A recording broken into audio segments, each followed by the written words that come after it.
17/9/2024 அன்று புதுச்சேரி லாஸ்பேட்டையில் அமைந்துள்ள புதுச்சேரி மொழியியல் பண்பாட்டு ஆராய்ச்சி நிறுவனத்தில் வரலாற்றில் புதுச்சேரி எனும் தலைப்பில் ஆய்வரங்கம் நடைபெற்றது.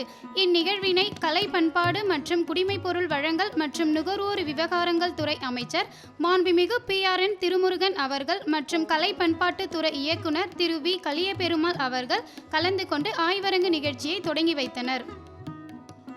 நிகழ்ச்சியில் அமைச்சர் திருமுருகன் அவர்கள் கலந்து கொண்டு புதுவையின் விடுதலை போராட்ட வரலாறு குறித்து பேசினார். நோக்க உரை ஆற்றிய கலை பண்பாட்டுத்துறை இயக்குனர் திரு கலியபெருமாள் அவர்கள் அரிக்கமேடு அகழாய்வு, திருபுவனை, திருவண்டார்கோவில் மற்றும் பாகூர் குறித்த வரலாற்று நிகழ்வுகளை விளக்கினார். புதுவை பல்கலைக்கழக முன்னாள் தமிழியர் புல முதன்மையர் திரு ஆரோக்கியநாதன் அவர்கள் பிரெஞ்சிந்திய ஆட்சியில் புதுச்சேரி குறித்து பேசினார். நிகழ்ச்சியில் தமிழறிஞர் ஆதிகேசவனார் அவர்கள், தமிழ் வளர்ச்சி சிறகத்தின் உறுப்பினர் திரு சுந்தரமுருகன் அவர்கள், தமிழ்ச்சங்க செயலர் திரு ராமதாஸ் காந்தி அவர்கள் உட்பட பலர் கலந்து கொண்டனர். ஆய்வரங்கத்தின் நிறைவு பகுதியை இப்போது காணலாம். இந்தியாவிற்கு முதலில் வருகை தந்த ஐரோப்பியர்கள் போர்ச்சுகீசியர்கள்.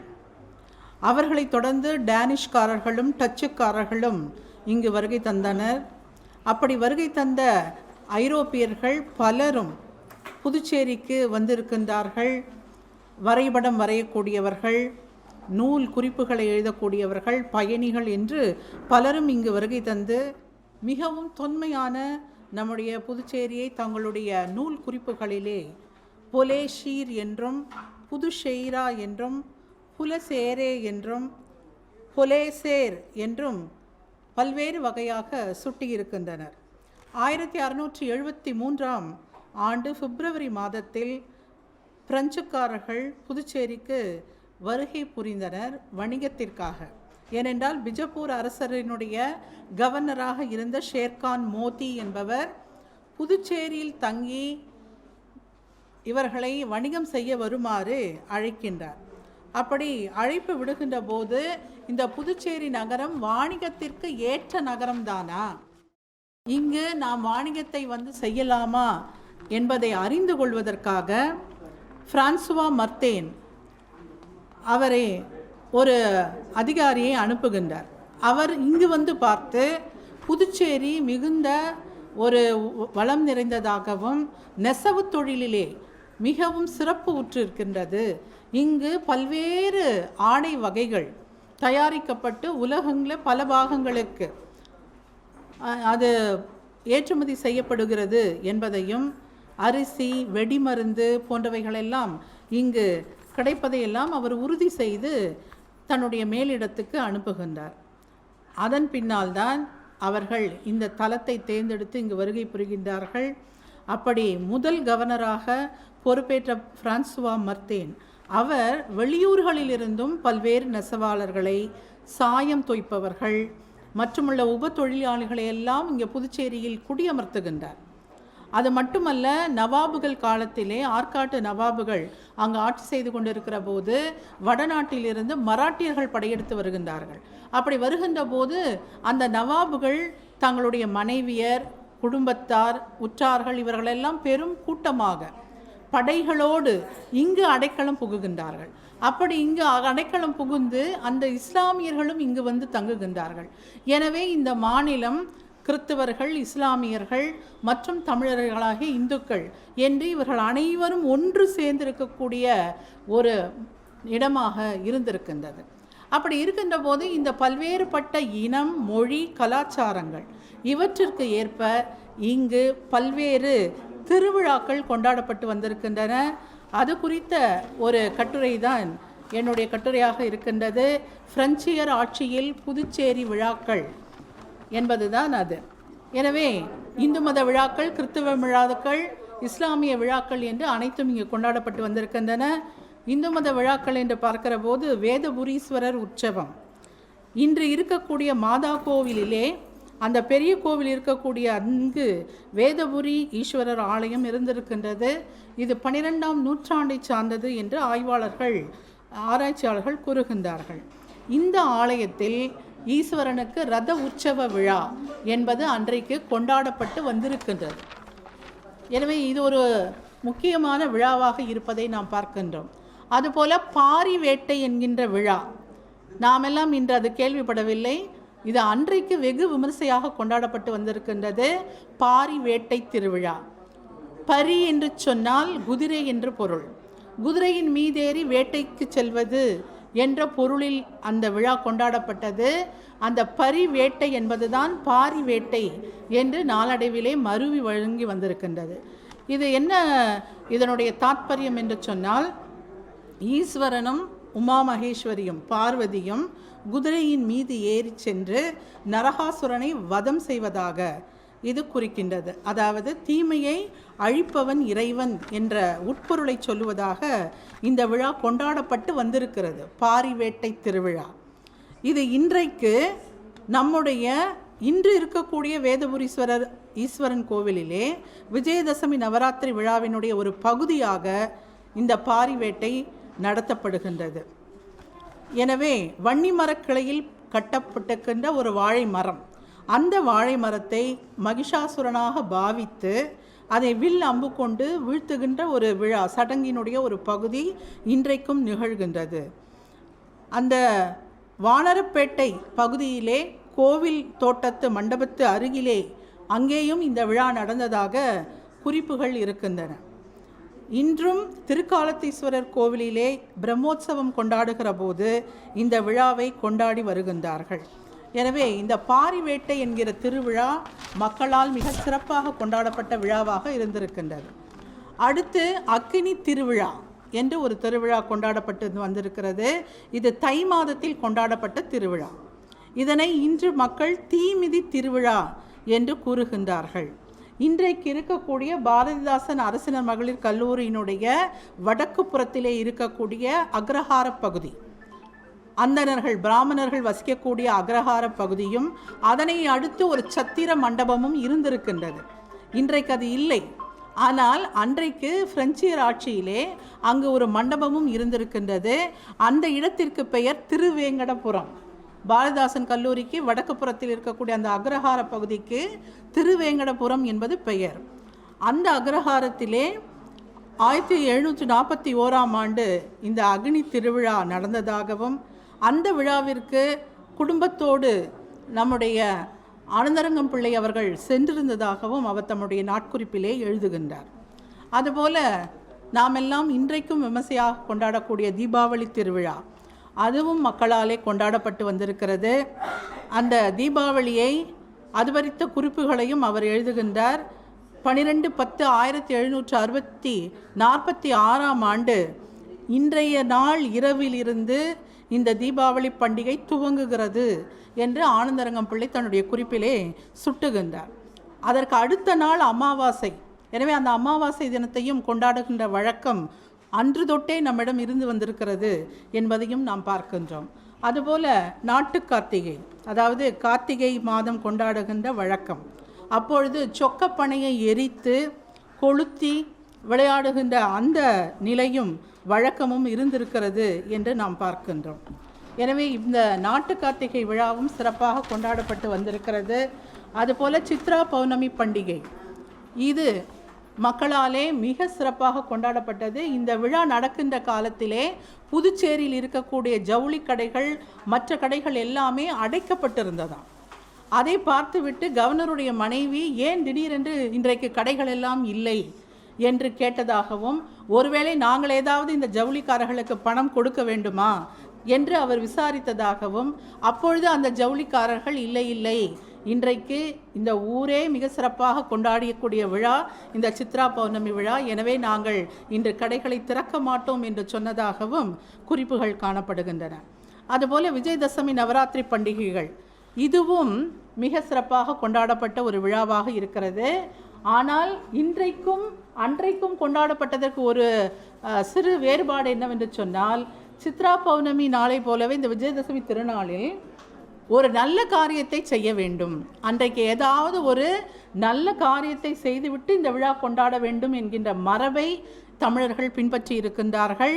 அதற்கு எடுத்துக்காட்டாக நாம் பார்க்கிற போது 1743 விஜயதசமி அன்று ஆனந்தரங்கம் பிள்ளை அவர்கள் காலையில் சென்று சிறைக்கு சென்று அங்கு கோட்டையினுடைய பாதாள சிறையில் இருந்த நாராயண ஐயர் என்பவரை விடுதலை செய்திருக்கின்றார்.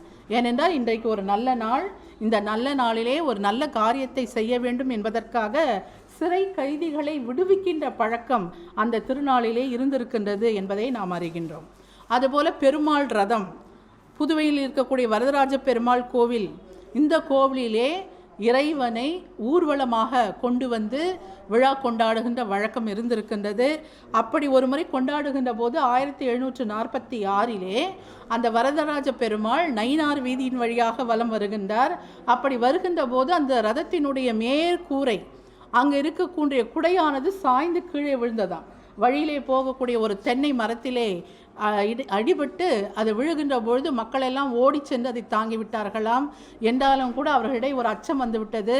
ஏனென்றால் இது ஏதாவது ஒரு தீய எதிர்காலத்திலே வரக்கூடிய ஒரு தீமையினுடைய அறிகுறியாக இருக்குமோ, இந்த ஊர் மக்களுக்கோ அல்லது இங்கே இருக்கக்கூடிய கவர்னருக்கோ ஆட்சியாளர்களுக்கோ ஏதாவது தீமை வந்துவிடுமோ என்று மக்கள் பயந்தார்களாம்.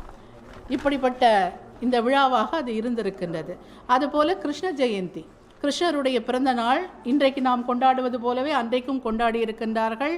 அதிலே ஒரு மிக சிறந்த பகுதியாக உரியடி திருவிழா என்பது அந்த திருவிழாவிலே இடம்பெற்றிருக்கின்றது. ஏனென்றால் கண்ணன் வெண்ணெயை விரும்பி உண்பவன், அதை திருடி தின்றவன் இல்லையா? எனவே அதனை நினைவு கூறும் விதமாக இந்த உரியடி திருவிழாவானது அன்றைக்கு நடைபெற்றிருக்கிறது. அதுபோல புதுச்சேரியினுடைய கிராமப்புறங்களில் கொண்டாடப்பட்ட விழாவாக காலாப்பேட்டை மாரியம்மன் திருவிழா இது நடைபெற்றிருக்கின்றது. இந்த உள்ளூர் திருவிழாக்களை கொண்டாடுவதற்கு மக்களுக்கு எந்த விதமான அனுமதியும் பெற வேண்டிய கட்டாயம் இல்லை.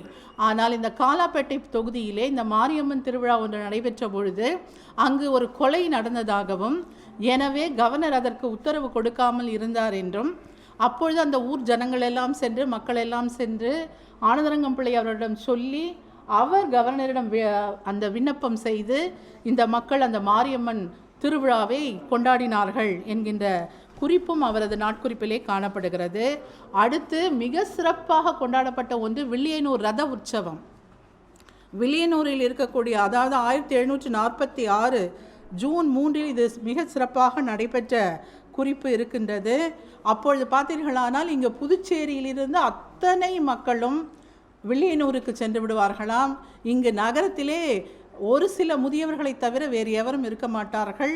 இந்த நகரமே வெறிச்சென்று இருக்கும் என்று சொல்லி இருக்கின்றார்கள். எனவே அப்படி அந்த திருவிழா இன்று வரைக்கும் தொடர்ந்து வந்து கொண்டிருக்கின்றது, வில்லியனூர் ரத உற்சவ விழா. இன்றைக்கு புதுவை அரசினுடைய முதல்வர், துணைநிலை ஆளுநர் ஆகியோர் வடம் பிடித்து இந்த தேரோட்டத்தை நடத்துகின்றார்கள் என்பதை நாம் பார்க்கின்றோம். அதுபோல் வெளியூர் விழாக்களாக திருப்பாதிரியூர் விழா, திருப்பாதிரி புலியூர் திருவிழா என்பது மிக சிறப்பாக கொண்டாடப்பட்டது. அதுவும் இங்கு கொண்டாடப்பட்டு இருக்கிறது. இன்றைக்கும் அது பாடலீஸ்வரர் திருவிழா என்று நாம் கொண்டாடி வருகிறோம். மற்றொன்று மாசிமக விழா, மகாமகம் கும்பகோணத்தில் கொண்டாடப்படுகின்ற ஒரு திருவிழா. ஒரு திருவிழாவிற்கு அவருடைய, அதாவது ஆனந்தரங்கம் பிள்ளையினுடைய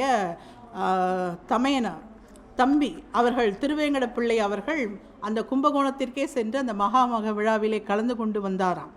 எனவே இன்றைக்கு அதனுடைய தொடர்ச்சியாக மகாமகம் உலக அளவிலே சிறப்புரை இங்கு நடைபெற்று வருவதை நாம் பார்க்கின்றோம். பல்வேறு ஊர்களிலிருந்தும் தெய்வங்கள் இங்கு கடலாடுவதற்காக வருகின்றார்கள். அது மட்டுமல்ல, மக்கள் அனைவரும் இங்கு வந்து தெய்வங்களை வணங்கி வழிபட்டு வருகின்ற ஒரு நிலையை பார்க்கின்றோம். அதுபோல் திருவண்ணாமலை கார்த்திகை தீப விழா மிக மிக சிறப்பாக இங்கு கொண்டாடப்பட்டு வந்தது. இங்கிருந்து மக்கள் எல்லாம் அங்கு திருவண்ணாமலைக்கு சென்று இறைவனை தரிசனம் செய்கின்ற நிலையும் இருந்ததாம். அப்பொழுது மிக அதிகமான கூட்டம் அங்கு வரும்.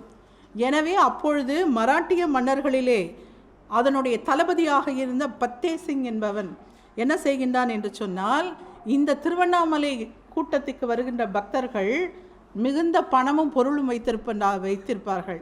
எனவே அந்த சமயத்தில் நாம் அங்கு சென்று கொள்ளையடித்தால் நமக்கு பெரும் பொருள் கிடைக்கும் என்று சொல்லி 1740 இந்த திருவண்ணாமலையில் இங்கு புதுச்சேரியிலிருந்து சென்ற மக்கள் எல்லாம், மற்ற ஊர்களிலெல்லாம் வந்து குழுமியிருந்த மக்கள் அனைவரும் இருந்த நேரத்திலே அந்த மராட்டிய தளபதி பத்தே சிங் தன்னுடைய பெரும்படையுடன் அங்கு வந்து திருவண்ணாமலையில் கொள்ளையடித்து அதனை சுற்றி இருக்கக்கூடிய ஊர்களிலும் கொள்ளையடித்து சென்றான் என்கின்ற குறிப்பையும் நம்முடைய ஆனந்தரங்கம் பிள்ளை அவர்கள் சுட்டி காட்டுகின்றனர். இதுபோலவே இங்கு கிறிஸ்துவர் ஆட்சி இருந்ததனாலே கிறிஸ்துவ சமயத்தினுடைய விழாக்களும் கொண்டாடப்பட்டு வருகின்றன. அதிலே ஒன்று புனித மைக்கேல் விழா என்பது. கிறிஸ்துவ மதத்திலே தெய்வீக காவற்படையின் தலைவர், அவருடைய பெயர்தான் மைக்கேல் என்பது. எனவே அவருடைய பெயர்களிலே வீரர்களுக்கு பதக்கம் வழங்குகின்ற வழக்கம் பிரெஞ்சியர் ஆட்சியிலே இருந்தது. 1468ஆம் ஆண்டு முதல் இந்த வழக்கம் இருந்து வருகிறது. அந்த பதக்கத்தை புதுவை கவர்னர் துய்மாவிற்கு பிரெஞ்சு அரசு 1738 வழங்கியது. அன்று புனித மைக்கேல் விழாவை மக்கள் கொண்டாடினார்கள். அன்றிலிருந்து துய்மா செவாலியே முசே துய்மா என்று அழைக்கப்பட்டார். இன்றைக்கும் இந்த புனித மைக்கேல் விழா ஒவ்வொரு வருடமும் செப்டம்பர் மாதம் 29ஆம் தேதி கொண்டாடப்பட்டு வருகின்றது. அதுபோல் மற்றொரு விழா சக்கரமேது விழா. நமக்கு கேட்கும் பொழுதே அது ஒரு வித்தியாசமாக இருக்கும். சக்கரமேந்து பண்டிகை என்று ஆனந்தரங்கம் பிள்ளை இந்த பண்டிகை குறிப்பிடுகின்றார். இது உண்மையில் என்னவென்று சொன்னால் செயின்ட் சாக்ரமெண்ட் என்று சொல்லக்கூடிய ஒரு விழாவாகும். அதாவது இறைவன் அருளை பெறுவதற்கு இயேசுபிரான் 7 கட்டளைகளை பிறப்பிக்கின்றார். இந்த நன்னெறிகளை மக்கள் அனைவரும் பின்பற்ற வேண்டும் என்று அவர் சுட்டுகின்றார். அதில் ஒன்றுதான் தேவ நற்கருணை என்பது. அந்த தேவ நற்கருணை என்பது எது என்று சொன்னால், இறுதி விருந்திலே இயேசு அவர்கள் தன்னுடைய நண்பர்களுக்கு ரொட்டியையும் அந்த பழச்சாறையும் கொடுக்கின்ற பொழுது அவர் சொல்லுகின்றார், நானே இந்த ரொட்டியிலும் ரசத்திலும் இருக்கின்றேன் என்று ஒரு தேவ வாக்கினை இயேசு சொல்லுகின்றார். அதனுடைய பொருள் என்னவென்று சொன்னால், இறைவன் மனிதனுடைய உடம்பில் கலந்து உள்ளத்தே பிரியாமல் அருள் புரிந்து இருப்பான் என்பதே இதனுடைய பொருளாகும். இதுதான் பிரெஞ்சு மொழியிலே செயின்ட் சாக்ரமெண்ட், அதாவது புனித சடங்கு என்ற பொருளிலே கொண்டாடப்பட்டு வந்த திருவிழா. இதனைத்தான் ஆனந்தரங்கம் பிள்ளை அவர்கள் சக்கரமேந்து பண்டிகை என்று தன்னுடைய குறிப்புகளிலே சுட்டி காட்டுகின்றார். அதுபோல் ஜனவரி 1 இன்றைக்கும் நாம் கொண்டாடுகிறோம் இல்லையா, நியூ இயர், புத்தாண்டு என்று சொல்லுகிறோம். இந்த ஜனவரி மாதத்தினுடைய முதல் தினம், அதுவும் மக்களாலே மிக சிறப்பாக இங்கே கொண்டாடப்பட்டு வந்திருக்கிறது. அதன் பின்னால் நாம் எல்லாம் இன்று அறியாத ஒரு பண்டிகை, நீங்கள் யாராவது கேள்விப்பட்டிருக்கீங்களா? ராசா பண்டிகைன்னு கேள்விப்பட்டிருக்கீங்களா? அந்த ராசா பண்டிகை என்று 2 ராசா பண்டிகைகள் இங்கே கொண்டாடப்பட்டு வந்திருக்கிறது பிரெஞ்சியர் ஆட்சி காலத்திலே. ஒன்று என்னவென்று சொன்னால், மாணவர்களுக்கு தெரியாது, நம்முடைய அறிஞர்களுக்கு தெரியும், மாணவர்களுக்கு தெரியாது. எனவே 2 ராசா பண்டிகைகள் இங்கு கொண்டாடப்பட்டு வந்திருக்கின்றன. 13ஆம் நூற்றாண்டிலே 9வது லூயி மன்னர் பிரான்ஸ் நாட்டை ஆண்டு வந்தார். அவர் மிக மிக நல்லவர், மக்களுக்காகவே தன்னுடைய வாழ்க்கையை தத்தம் செய்தவர். எனவே அவர் மீது அதிக பற்றும் பாசமும் கொண்ட மக்கள் அவரை மிகவும் போற்றினார்கள். அவருடைய மரணத்திற்கு பின்னால் 1297 அவர் கிறித்துவ முறைப்படி புனிதர் என்கின்ற தகுதியை பெற்றார். அதாவது புனித லூயி என்று அவர் அழைக்கப்பட்டார், செயின்ட் லூயிஸ் என்று அழைக்கப்பட்டார். ஒவ்வொரு ஆண்டும் ஆகஸ்ட் மாதம் 25ஆம் நாள் இந்த புனித லூயி விழாவை கிறிஸ்தவர்கள் கொண்டாடி வருகின்றார்கள். எனவே இந்த புனித லூயி ராசா விழாவைத்தான் மக்கள் அன்றைக்கு வெகு சிறப்பாக விமர்சையாக ராசா பண்டிகை என்று புதுச்சேரியிலே கொண்டாடி வந்திருக்கின்றார்கள் என்ற ஒரு செய்தியை நாம் பார்க்கின்றோம். 1954 அக்டோபர் 31ஆம் தேதி புதுச்சேரியிலே பிரெஞ்சியர் ஆட்சி முடிவுக்கு வருகின்ற வரை இந்த விழா மிகப்பெரிய விழாவாக அரசு சார்பிலே கொண்டாடப்பட்டு வந்திருப்பதை பார்க்கின்றோம். அதுபோலவே நம்முடைய செங்கமலத்தாயார் அம்மா அவர்கள் சொன்னார்கள் மிக அருமையாக, பிரெஞ்சு நாட்டிலே எப்படி புரட்சி தோன்றியது என்றும் அந்த பஸ்தி கோட்டை அழிக்கப்பட்டதும் 16வது லூயி கொடுங்கோல் மன்னன் அவனுடைய மனைவி இருவரையும் மக்கள் சிரச்சேதம் செய்கின்றார்கள். அப்படி சிரச்சேதம் செய்து உலகினுடைய முதலாவது சுதந்திரம், குடியுரிமை பெற்று மக்களே ஆட்சி செய்கின்ற நிலை அங்கு பிரான்சுக்கு வருகின்றது. இந்த நாளை பிரான்ஸ் தேசிய விழாவாக இன்று வரை மக்கள் கொண்டாடி வருகின்றார்கள். எனவே இந்த பிரான்ஸ் தேசிய விழாவும் அன்றைக்கு ராசா பண்டிகை என்ற பெயராலே போற்றி கொண்டாடிப்பட்டு வந்திருக்கிறது. ஓரிரு நிமிடங்களையா. இதே போலவே கவர்னர் ஜோசப் டூப்ளேவினுடைய பண்டிகை என்பது கொண்டாடப்பட்டு வந்திருக்கிறது. அதாவது டூப்ளேவினுடைய பெயர் ஜோசப் என்பது, ஜோசப் பிரான்சுவா துப்ளேக்ஸ் என்பது அவருடைய பெயர். அதுபோல் புனிதர் ஜோசப்பினுடைய அந்த அடியாரை வணங்குகின்ற வழக்கமும் கொண்டாடுகின்ற வழக்கமும் கிறிஸ்தவர்களுக்கு இருக்கின்றது. எனவே அந்த நாளிலே பிறந்து அந்த பெயரை கொண்ட நம்முடைய டூப்ளேயினுடைய விழா மிக சிறப்பாக அந்த நாளிலே புனித ஜோசப் விழாவாக கொண்டாடப்பட்டிருக்கிறது.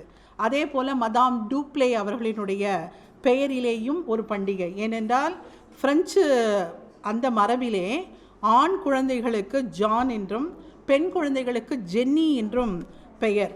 அப்படி பெண் குழந்தையாக இருந்து இந்த ஜென்னி என்பவர் தான், அதாவது ஜென்னி ஆல்பர்ட் அப்படிங்கிறது தான் அந்த டூப்ளே மதாம் அவர்களினுடைய பெயர்.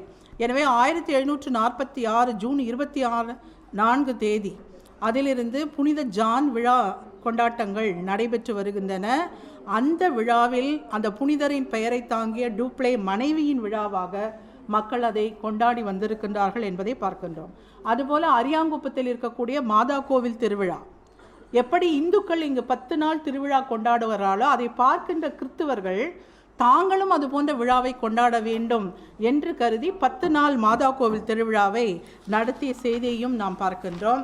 அதுபோல் இஸ்லாமியர்கள் நாம் சொன்னது போலவே அந்த ஆற்காட்டு நவாபுகள் இங்கு வந்து தங்கி இருந்து அதன் மூலமாக இங்கு இஸ்லாமியர்கள் இருக்கின்ற நிலையும், அவர்கள் எப்பொழுதும் போல இந்த ரமலான் பண்டிகை இது போன்ற பண்டிகைகளெல்லாம் கொண்டாடி வந்திருக்கின்ற வழக்கமும் இங்கு இருந்திருப்பதை பார்க்கின்றோம்.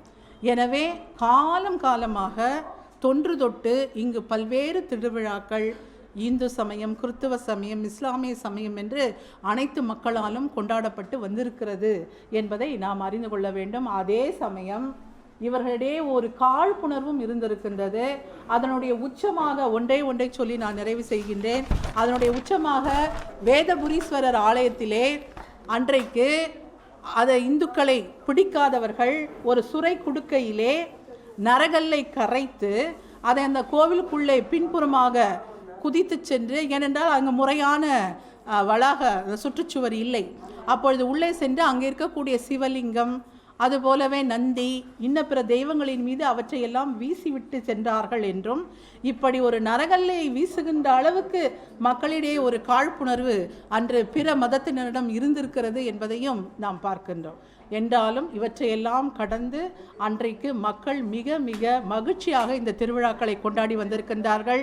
அவற்றின் நீட்சியாக இன்றைக்கும் நாம் அவற்றை கொண்டாடி மகிழ்கின்றோம் என்பதை நாம் அறிந்து கொள்வோம் என்று சொல்லி இந்த கருத்தரங்கத்திலே பிரெஞ்சியர் ஆட்சி காலத்தில் திருவிழாக்கள் என்பது குறித்து நான் பேசுவதற்கு வாய்ப்பளித்த அனைத்து நல்ல உள்ளங்களுக்கும் நன்றி கூறி அமைகின்றேன்.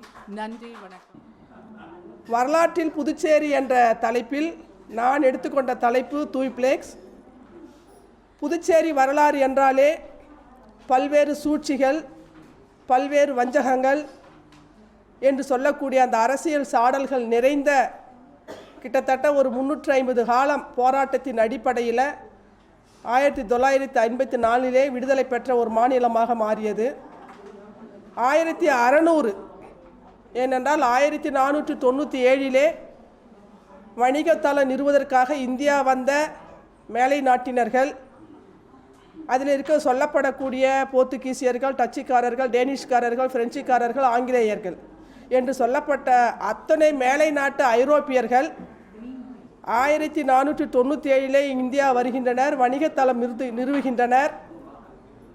அவ்வாறு வணிகத்தளம் நிறுவுவதற்காக வந்த அவர்கள் இங்கு இருந்த புதுவையாக இருக்கட்டும், தமிழகமாக இருக்கட்டும், நமது தென்னக பகுதியினுடைய மக்களுடைய ஏழ்மை நிலையினும் அவர்களுடைய வறுமையினும் அறிந்து அவர்கள் இங்கே தன்னை நிலைநிறுத்தி கொள்ளக்கூடிய ஒரு ஆட்சியை ஏற்படுத்தி கொண்டார்கள். அவ்வாறு ஆட்சியை ஏற்படுத்தி கொண்டவர்கள் தான் இந்த பிரெஞ்சு இந்திய கவர்னர்கள். நான் எடுத்துக்கொண்ட இந்த தூய்ப்ளேக்ஸ் பிரெஞ்சு இந்திய கவர்னராக 4வது கவர்னர் பிரான்சுவா மர்த்வேன் இந்த புதுச்சேரியை அழகாக வடிவமைப்பதில் தன் கவனத்தை செலுத்தியவர். அதற்கடுத்து வந்த 3வது கவர்னர் தூய்மா, அவர் காரைக்காலுக்கு முக்கியத்துவம் கொடுத்து அங்கே நாணயங்கள் அச்சடிப்பதற்குரிய ஒரு உரிமையை பெற்றவர். 4வதாக பொறுப்பேற்று கொண்டவர் தான் தூய்ப்ளேக்ஸ். இந்த புதுச்சேரியில் அவர் 4வது கவர்னராக வருவதற்கு முன்பாக கனகராய முதலியார் தான் துபாஷியாக இருந்தார். துபாஷி என்றால் மொழிபெயர்ப்பாளர்கள்.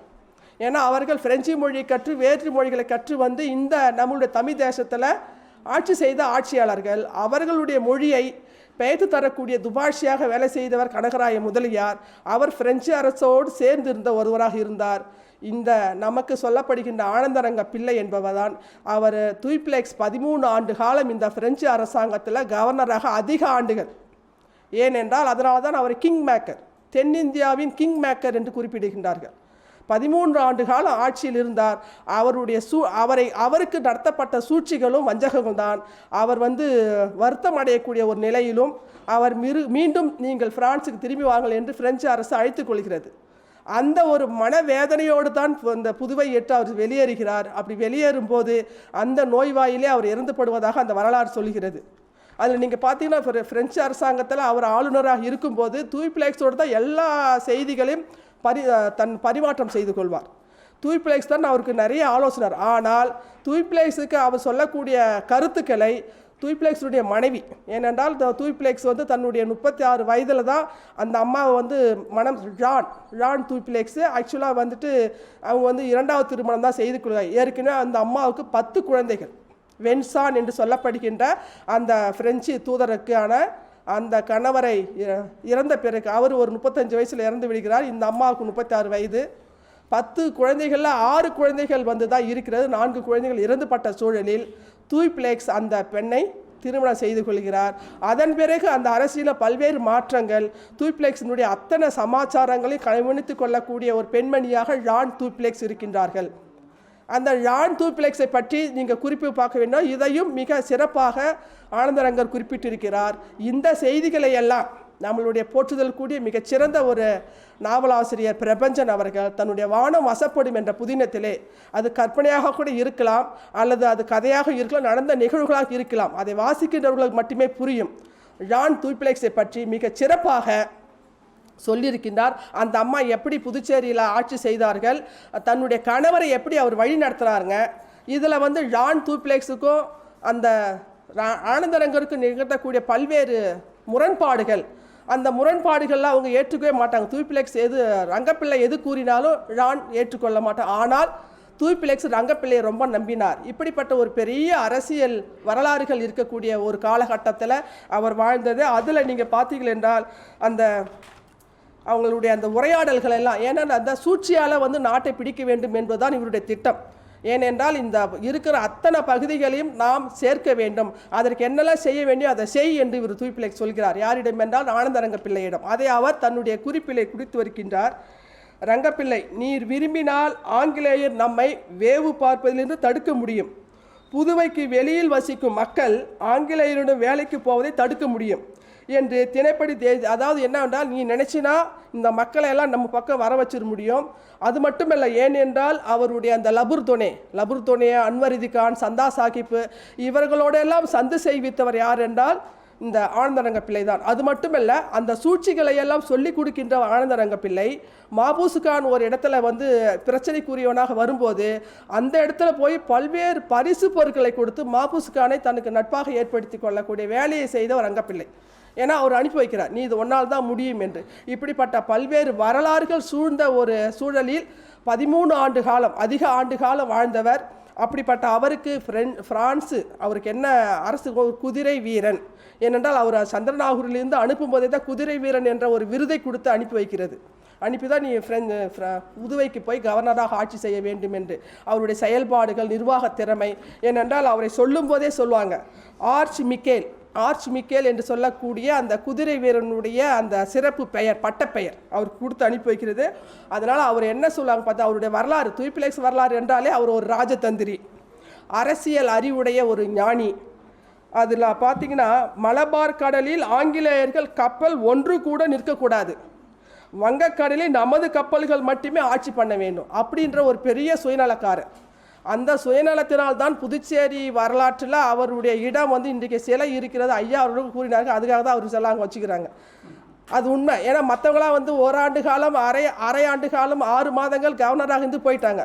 இவர் மட்டுமே புதுச்சேரி மக்களுக்கு எல்லா விஷயங்களும் செய்த ஒருவராக, தன்னுடைய மனைவியினுடைய பேச்சை கேட்டால் கூட ஆனாலும் அவர் மறைமுகமாக சில விஷயங்களை செயல்பாடுகளை நிர்வாகத் துறையில் அதை பற்றி கேட்டு ரங்கப்பிள்ளை செல்வம் மட்டும் கேட்டு நடந்தார் என்ற வரலாற்று குறிப்புகள் மிக அதிகமாக பதிவு செய்யப்பட்டுள்ளன. இதை பற்றி தெரிந்து கொள்ள வேண்டும். நம்மளுடைய ஆனந்தரங்குடைய நாட்குறிப்புகள் நமக்கு இப்போது இருக்கக்கூடிய மிகப்பெரிய சான்று ஆதாரம். ஏன்னா கல்வெட்டு சான்றுகள், செப்பேட்டு சான்றுகள், நாணய சான்றுகள் எல்லாம் இருக்கின்றன. அது மட்டுமல்ல, இவர் பிரான்ஸ் தேசத்தினுடைய ஒரு ஒப்புதலோடு நாணயம் அச்சடிக்கக்கூடிய வெள்ளி நாணயங்கள் அச்சடிக்கக்கூடிய ஒரு பெரிய அந்த பர்மிஷன் அவர் வாங்குறார். வாங்கி இங்கே அச்சடிக்கின்றார். அச்சடிக்கப்படும் போது அதில் பார்த்தீங்கன்னா 2 புறங்களில், ஒரு புறத்தில் லில்லி மலர், இன்னொரு புறத்தில் புதுச்சேரி என்று சொல்லக்கூடிய அந்த அப்போதைய தமிழ் வார்த்தை, அந்த தமிழ் வார்த்தையை தமிழாலே எழுதி அடித்த ஒரு பெருமைக்குரியவர் தான். அதனால் புதுச்சேரி மக்களை நேசித்த ஒரு தூய்பிளேக்ஸாக தான் இவர் இருக்கின்றார். அந்த ஒரு அடிப்படையில் அந்த மாபுஸ்கானுடைய ஒரு சூழ்ச்சியினால் அவருடைய மனம் அன்வரிதி கான், அதன் பிறகு நிறைய அந்த உடன்படிக்கைகள், ஏனென்றால் ஆங்கிலேயரை விரட்டுவதில் மட்டுமே குறிக்கோளாக இருந்தார். இந்த நாட்டை விஸ்தி பண்ணணும்னு சொல்லுவாங்கள்ல, அதுபோல் இந்த புதுச்சேரி மாநிலத்தை விஸ்தி பண்ணத்தில் மட்டும் தன்னுடைய குறிக்கோளாக இருந்து பல பகுதிகளை எங்கெல்லாம் இருக்குமோ அங்கெல்லாம் எல்லாருடைய உதவியை, நட்பை ஏற்படுத்தி கொண்டு தூய்பிளேக்ஸ் இந்த புதுச்சேரி மாநிலம், அதனால தான் இன்றைக்கு ஒரு பகுதியில் தமிழ்நாடு இருக்கும், அடுத்து பாண்டிச்சேரி இருக்கும், அப்புறம் தமிழ்நாடு இருக்கும். ஏனென்றால் அவருக்கு அந்த நாடுகளை பிடிப்பதில் ரொம்ப கவனமாக இருந்தார். புதுச்சேரி மாநிலத்தினுடைய நாடுகளை பிடிப்பதில் கவனமாக இருந்தார். அதற்காக அந்த சமயத்துக்கு மட்டும் நட்பை ஏற்படுத்திக் கொள்வார், அதன் பிறகு ஒதுக்கிக் கொள்வார். அது ரொம்ப சுயநலமாக செயல்பட்ட ஒரு கவர்னராகவும் இவர் இருந்திருக்கிறார். அவருடைய வரலாறை நமக்கு அந்த பதிவுகள் காட்டுகின்றன. அந்த அடிப்படையில் கிட்டத்தட்ட அது ஒரு 14 கவர்னர்களுடைய வரலாறு நம்ம புதுச்சேரி வரலாற்றில் இருந்தாலும் 4வதாக பொறுப்பேற்று கொண்ட இந்த கவர்னர் நம்மளுடைய பிரெஞ்சு இந்திய வரலாற்றிலும் சரி, பிரெஞ்சு இந்திய ஆளுநர்களிலும் சரி மிக சிறப்பான ஒரு விஷயம் சொல்லப்படுகிறது. ஆனால் ஏதோ ஒரு காரணத்தால் ஜான் தூய்பிளேக்ஸால் அந்த புனைவுகள் நிறையா இருந்திருக்கிறது. அது உண்மையா பொய்யா என்பது நமக்கு அறிய முடியாது. அந்த வகையில் மிக சிறப்புக்குரிய ஒருவராக இந்த புதுச்சேரியை நிர்வாகம் செய்த பிரான்சுவா தூய்பிளேக்ஸ் என்பவர் கிட்டத்தட்ட அவர் மிக குறுகிய காலத்தில், அதான் அந்த சூழ்ச்சியின் காரணமாக மனவேதனைக்கு உள்ளாகி தான் இறந்துபடுகிறார். அவர் அந்த 1749 இறந்து படக்கூடிய ஒருவராக அதாவது சொல்லப்படுகிறது. இன்னொன்று தூய்பிளேக்ஸ் நாடு மீது கொண்ட பெரிய கனவு, அதில் இந்த எல்லா பகுதிகளையும் தன்னுடைய சூழ்ச்சியாலும் தனக்கு போட்டியாக யாரெல்லாம் வராங்களோ அவர் போட்டியாக நினச்சது ஆங்கிலேயர்களை தான். அந்த ஆங்கிலேயர்களை வெல்ல வேண்டும். அதற்காக ஒவ்வொரு ஆற்காடு நவாபுகளை, நிசாம்களை அந்த எல்லாருமே தொடர்பு கொண்டு நட்பு ஏற்படுத்தி கொண்டு நாடை பிடிக்கின்ற ஒரு வரலாறும் இருக்கிறது. புதுச்சேரியினுடைய வரலாறு பார்த்தீங்க அப்படின்னா அதில் வா சுப்பையாவினுடைய பங்களிப்பு மிக சிறப்பாக அமைந்திருக்கும். இவர்களுடைய வாழ்க்கை வரலாறு இல்லாமல் புதுச்சேரியினுடைய வரலாற்றை கூற இயலாத அளவுக்கு அவர்களுடைய பணிகள் அளப்பரிய பணிகள். காலத்தினுடைய அருமை கருதி சில அவர்களுடைய செயல்களை மட்டும் உங்களோடு நான் பகிர்ந்து கொள்ளலாம் என்று நினைக்கிறேன்.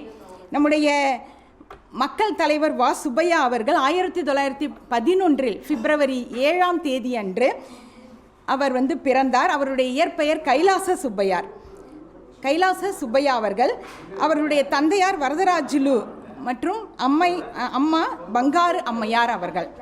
இப்போ நீங்கள் பார்த்தீங்கன்னா அவங்க சுப்பையா மாணவர் காலத்திலேயே ஒரு பெரிய போராட்டத்தில் அவர் ஈடுபட்டார் அப்படின்றத பார்க்குறோம். இப்போ நம்ம எல்லாம் கல்வே காலேஜ்னு சொல்கிறோம் இல்லையா, கலவை கல்லூரி. அந்த கல்லூரியில் அவர் 6ஆம் படிவம் படிக்கின்ற போது அங்கே மெட்ரிகுலேஷன் தேர்வுக்கு தகுதி வாய்ந்த ஆசிரியர்கள் பயிற்சி அளிக்க வேண்டும் அப்படின்னும் நிறைய ஆசிரியர்கள் நியமிக்கப்பட வேண்டும் என்றும் அவர் ஒரு போராட்டம் நடத்தினார்.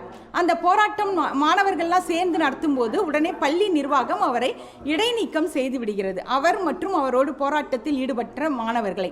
அப்போது பெற்றோர்களையும் உடன் அழைத்து கொண்டு மாணவர் பெற்றோர் போராட்டத்தை அவர் நிகழ்த்தினார். அதன் பின்னர் அவர் அந்த பள்ளி நிர்வாகம் இடைநீக்கத்தை விலக்கி கொண்டு அவரை பள்ளியில் சேர்த்தது. இந்த மாதிரி மாணவர் காலத்திலேயே ஒரு போராடுகின்ற ஒரு குணம் அவருடைய இயல்பிலேயே இருந்திருக்கு அப்படின்றத நம்ம இதனால் பார்க்க முடியும். அடுத்து பார்த்தீங்கன்னா அவர் பிரெஞ்சு இந்திய வாலிப சங்கம் அப்படின்னு அவர் நிறுவனர். அந்த பிரெஞ்சு இந்திய வாலிப சங்கத்தை நிறுவனதன் வாயிலாக அவர் என்ன செய்தார் அப்படின்னா பொது பணிகள்லாம் ஈடுபடுறார். அப்போ பொது பணிகள் ஈடுபடும் போது அதில் ஒரு மாநாடு நடத்துகிறார். முதல் மாநாடு நடத்துகிறார் 1930, 32 2ஆம் மாநாடு நடத்துகிறார். இந்த மாநாட்டுக்கெல்லாம் பெரிய பெரிய அறிஞர்களை எல்லாம் புதுச்சேரிக்கு வரவழைக்கிறார். அதில் பார்த்தீங்கன்னா டாக்டர் பி வரதராஜுலு நாயுடு, திரு தேப்போ மீனாட்சி சுந்தரம் பிள்ளை, திரு JS கண்ணப்பர், வைமு கோதைநாயகி அம்மையார், ஒரு பெண்ணை வந்து மிக சிறந்த பெண்ணாக நாவல் துறையில் வலம் வந்தவங்க. அப்படிப்பட்ட பெண்ணை வந்து நம்மளுடைய புதுச்சேரிக்கு அழைத்து பேச வைத்து நம்மளுடைய மக்களுக்கெல்லாம் ஒரு பெரிய ஒரு சுதந்திரத்தையும் அது மட்டும் இல்லாமல் சுயமரியாதை சிந்தனையையும் பற்றியெல்லாம் நம்மளுடைய மக்களுக்கு அவர் அறிவுறுத்தி இருக்கிறார். இப்படி அவருடைய அந்த செயல் இருந்தது. 1927 காந்தியினுடைய பேச்சை கேட்கணும்னு மிதிவண்டியிலேயே கடலூருக்கு போனார். அங்கே போய் காந்தியினுடைய உரையை கேட்டு ஒரு பெரிய காந்தி மேலே ஒரு பற்றும் இந்த நாட்டின் மீது ஒரு பற்றும் வருகிறது. அதே ஆண்டிலேயே 27லேயே சென்னையில் நேரு அவர்களுடைய உரையை கேட்டார். அப்பொழுதும் நேரு மீதும் ஒரு பெரிய பற்றும் அவர்களுடைய கொள்கை, அவர்களுடைய இயக்கம் சார்ந்த நாடு சார்ந்த போராட்டங்கள்லாம் ஈடுபட வேண்டும் என்ற ஒரு துடிப்பு வந்து அவருக்கு வந்தது.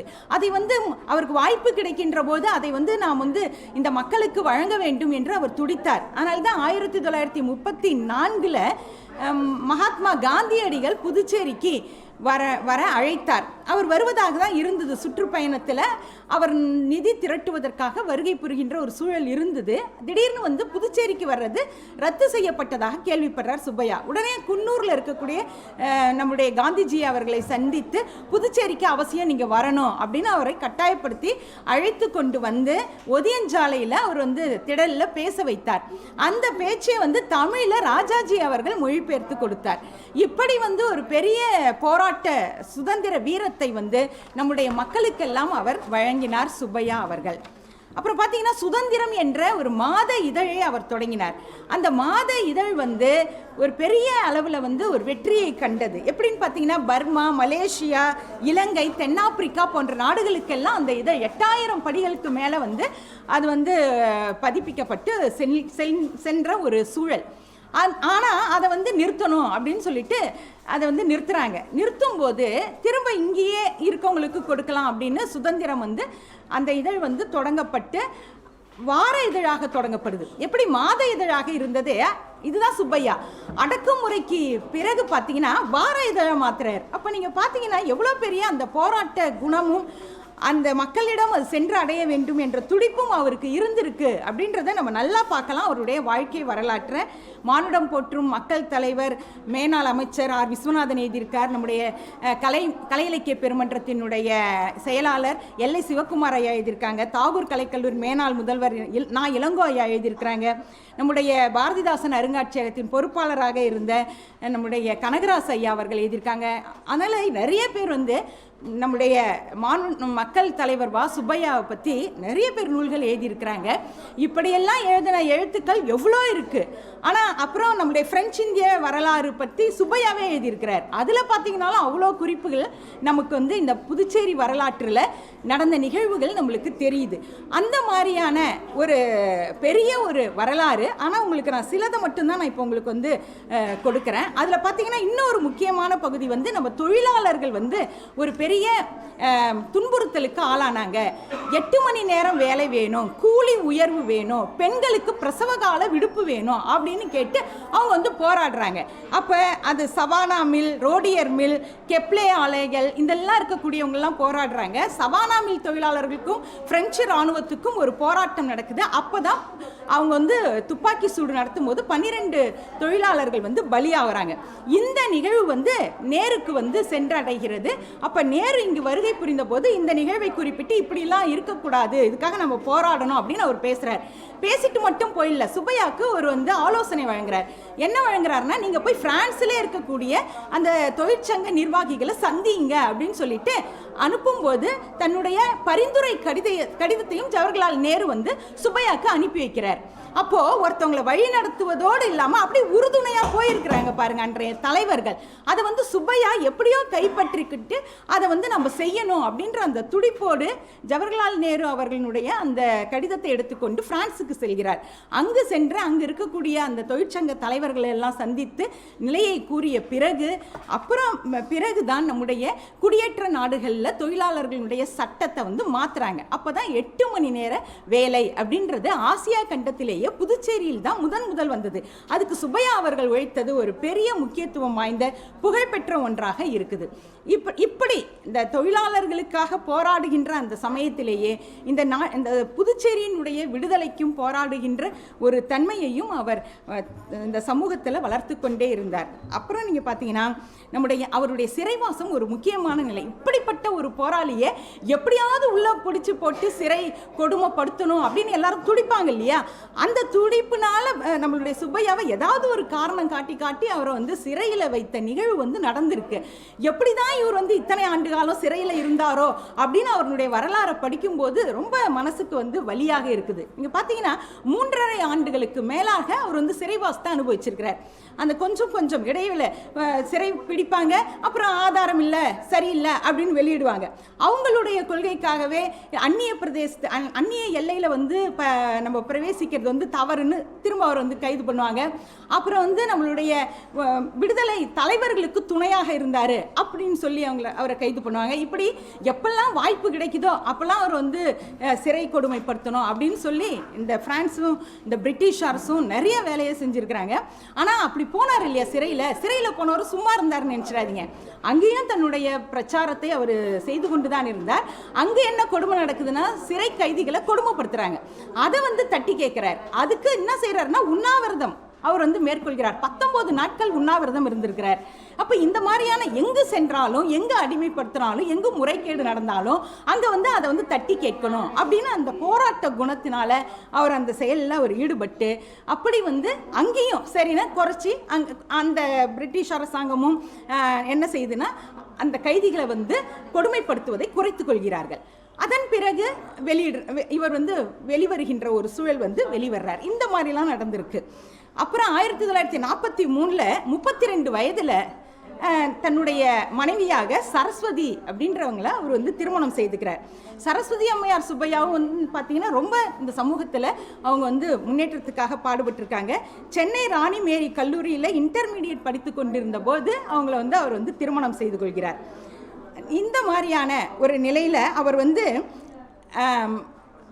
அவருடைய வீடு 1950 அவருடைய வீடு பிரான்ஸ் அந்த பிரெஞ்சு அரசினுடைய இராணுவ வீரர்களே மாற்று உடை அணிந்து கொண்டு அவர் வீட்டை கொளுத்தினார்கள் அப்படின்ற ஒருத்தவங்க சொல்கிறாங்க. அதே சில பேர் பார்த்தீங்கன்னா இல்லை, அது எதிராளிகள் தான் அந்த மாதிரி செஞ்சாங்க அப்படின்னு சொல்கிறாங்க. இப்படி நிறைய கருத்துக்கள் எங்களுடைய பேராசிரியர் சொன்னாங்க இல்லையா, ஒரு வரலாறு பல கருத்துக்கள் கூறப்பட்டு கொண்டு இருக்கிறது அப்படின்னு சொன்னாங்க இல்லையா. அது முழுக்க உண்மை. எல்லாருடைய வரலாறுலேயும் இப்படிப்பட்ட கருத்துக்கள் மாறி வரும்போது நீங்கள் மாணவ செல்வங்களாகிய நீங்கள் எது உண்மை அப்படின்றத நீங்கள் கண்டுபிடிக்க முயற்சி செய்யணும். ஏன் மேடம் நீங்கள் கண்டுபிடிக்கலையான்னு நீங்கள் கேட்கலாம். நீங்கள் மாணவர்கள் இந்த ஆய்வுக்களத்தை எடுத்துக்கொண்டு இந்த ஆய்வாக நீங்கள் எடுக்கும்போது பல இடங்களில் நம்மளுடைய செங்கமல தாயார் அவர்கள் பல இதழ்கள் வச்சுருந்தாங்க பாரதியார் வீட்டில். அந்த மாதிரி இதழ்கள் எல்லாம் நீங்கள் அவங்க இன்னமும் பாருங்கள் தேடிக்கொண்டு அந்த இதழ்களை பற்றி தான் பேசுகிறாங்க. அப்போது அந்த இதழ்களில் நம்ம தேடும்போது வரலாறு சரியாக இருக்கக்கூடிய ஒரு வாய்ப்பு கிடைக்கும். அதை நீங்கள் ஆய்வுக்கள பொருளாக எடுத்துக்கொண்டு நீங்கள் தேடலாம். இந்த மாதிரியான ஒரு நிலை அப்பொழுது ஏற்பட்டது. அப்புறம் திரும்ப 52 சுதந்திர இதழை திரும்ப அவர் அச்சிடுறார். இந்த மாதிரி 1954 அவர் புதுச்சேரி விடுதலை அந்த சமயத்தில் ஏப்ரல் 4 அன்று ஒரு சிறை நிரப்பு போராட்டத்தை அறிவிக்கிறார். அப்போ பிரெஞ்சு ஏகாதிபத்தியத்திற்கு எதிரான இறுதிக்கட்ட போராட்டம்னு அதை நடத்துகிறாரு. அப்போ என்ன செய்கிறாங்க அப்படின்னா, அதை நடத்தும் போதே பிரெஞ்சு அரசாங்கம் கைது செய்து சிறையில் போடல, ஒரு உப்புலாம் இருக்கக்கூடிய அந்த இடத்துல போட்டு அவங்கள கொடுமைப்படுத்துகிறாங்க அப்படின்னு சொல்கிறாங்க. இந்த மாதிரி எங்கெங்கெல்லாம் வாய்ப்பு கிடைக்குதோ அங்கெல்லாம் நம்மளுடைய போராட்ட வீரர்களை பிரெஞ்சு அரசு கொடுமைப்படுத்தி இருக்கிறது என்பதும் ஒரு நிலைப்பாட்டில் நம்ம பார்க்கணும். அப்புறம் விடுதலை பெறுகின்ற அந்த நிறைவு செய்து கொள்கிறேன் ஐயா. இது ஒரே ஒரு நிகழ்வு தான். கோட்டக்குப்பத்திலிருந்து நம்மளுடைய சுப்பையா அவர்களை ஒரு பெரிய தேரில் அமர வைத்து நம்ம பாரதி பூங்கா இருக்குல்லையே, அங்கே ஒரு மேடை சுதந்திர தினத்தை கொண்டாடுவதற்காக அவர் அழைச்சிட்டு வராங்க. பல்லாயிரக்கணக்கான மக்கள் 1954 நவம்பர் 1 அன்று புதுச்சேரி விடுதலை நாளை கொண்டாடுறாங்க. இப்படி ஒரு தலைவரை போற்றிய மக்கள் நம்முடைய மக்கள்னும் போது நன்றிக்கரனோட நம்ம இந்த நேரத்தில் நினைச்சு பார்க்கணும். அப்படி அவரை அழைத்து கொண்டு வந்தவர் அவர் பேசினார் பாருங்க, அதை மட்டும் நான் இங்கே சொல்லிடுறேன். இந்தியா 1947 ஆகஸ்டில் சுதந்திரம் பெற்றது. ஆனால் நம்மளுக்கு கிடைக்கல, 47 பெற்றது. அப்போ முதற்கட்டமாக 5 ஆண்டு திட்டம் நிறைவேற்றப்பட்டது. அந்த 5 ஆண்டு திட்டத்தை நம்ம புதுச்சேரி மாநிலத்துக்கும் கொண்டு வரணும். விவசாயம், சமூகம், அனைத்து துறைகளிலும் நிறைய நிதியை ஒதுக்க வேண்டும் அப்படின்னு ஒரு கோரிக்கையை வைத்து உரையாற்றினார். இப்படி புதுச்சேரிக்காகவே வாழ்ந்த ஒரு மக்கள் தலைவர் வா சுப்பையா என்பதை நாம் எந்த காலகட்டத்திலையும் மறக்கக்கூடாது என்று சொல்லி, மாணவ செல்வங்களை நீங்கள் வாழ்க்கையில் அதை கொஞ்சம் படித்து அதை நீங்கள் முன்னேற வேண்டும் என்று உங்களையும் கேட்டுக்கொண்டு, இந்த அற்புதமான வாய்ப்பினை அளித்த தமிழ் வளர்ச்சி சிறகத்தினுடைய என்னுடைய பேராசிரியை அவர்களுக்கு என்னுடைய பணிவான நன்றியை உரித்தாக்கிக் கொள்கிறேன்.